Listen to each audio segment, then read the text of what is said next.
Olá, eu sou Danilo Forlini e esse é um Segunda Criativa.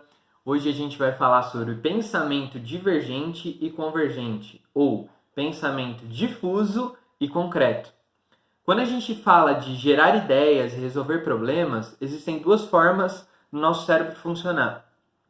E uma delas, que é o pensamento concreto, o pensamento convergente, a gente já está muito acostumado a fazer, porque é a maneira que as nossas escolas, que a nossa educação, o sistema educacional funciona.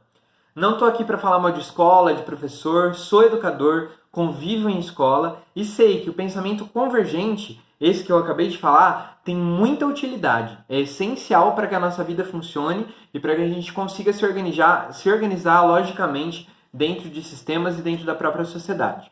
Mas existe uma falta em a gente trabalhar um pouco do pensamento divergente. Vou conversar um pouquinho com vocês o porquê. O que é o pensamento convergente? É ter uma resposta, e de preferência a mais rápida e a melhor, para um problema.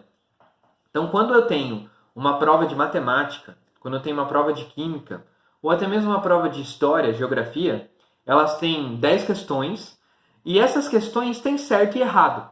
Se espera que eu consiga respondê-las de acordo com um gabarito que foi previamente preparado, né? Qual é a capital da Argentina? Buenos Aires. A gente tem essa resposta e essa é a resposta que eu preciso saber.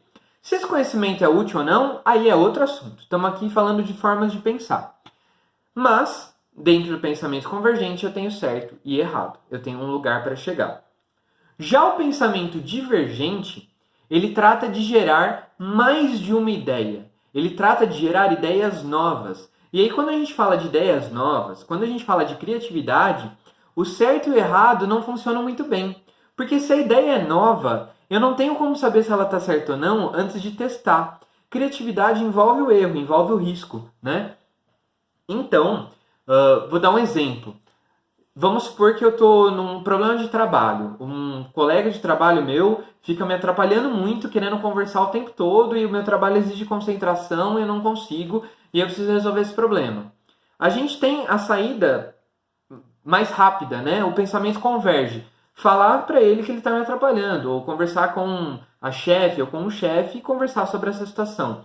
São respostas que vêm já num estalo. Agora, outros tipos de resposta poderiam ser: tá, e se eu pedir para trocar de lugar? E se eu pedir para ele trocar de lugar? E se eu aprender bruxaria e fizer ele desaparecer? E se eu assassinar ele? Né? E se eu treinar, já que ele fala muito, eu pago um curso de stand-up comedy para ele e viro o produtor dele e ele acaba virando famoso e eu ganho junto com isso.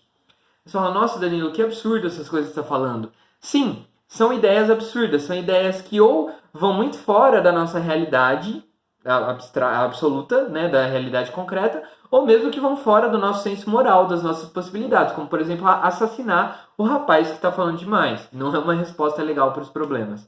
Mas é para mostrar para vocês que quando o pensamento diverge, o pensamento pode ir para muitos lugares. A gente não está buscando a resposta única, porque esses dois processos de divergência e convergência, eles se completam. É muito legal quando eu tenho um problema e aí eu abro as possibilidades, penso em respostas possíveis em diversas áreas e diversas formas, para depois eu parar para avaliar o que me serve, o que é possível, o que é legal, o que já foi feito, o que não foi feito. E através dessa pesquisa e avaliação eu encontro respostas para os meus problemas. Né? Eu dei aqui o exemplo de um pensamento divergente para uma questão de relacionamento interpessoal. Mas o próprio trabalho científico pode ter a ver com divergência. Quando eu pergunto para você por que aconteceu a Revolução Francesa, existe uma explicação nos livros didáticos. Olha, tem o fator social, a ascensão da burguesia nesse sentido, o absolutismo desgastado, a crise econômica. Mas eu, como historiador, posso vasculhar e tentar encontrar outras respostas. O que mais existia na sociedade naquela época que poderia fazer, que poderia contribuir para que aquilo acontecesse?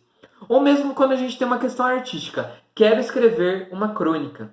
Quero escrever um poema. Existe uma resposta certa para isso? Não, existem infinitas respostas para isso.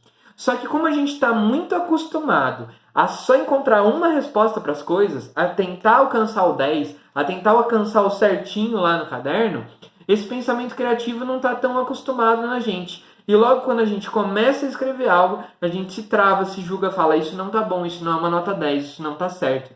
Quando na verdade, pensamento divergente é explorar o que nós somos, nossas referências e simplesmente criar. Então, é muito legal a gente desenvolver o pensamento divergente também na escola, fora da escola, na arte e fora da arte.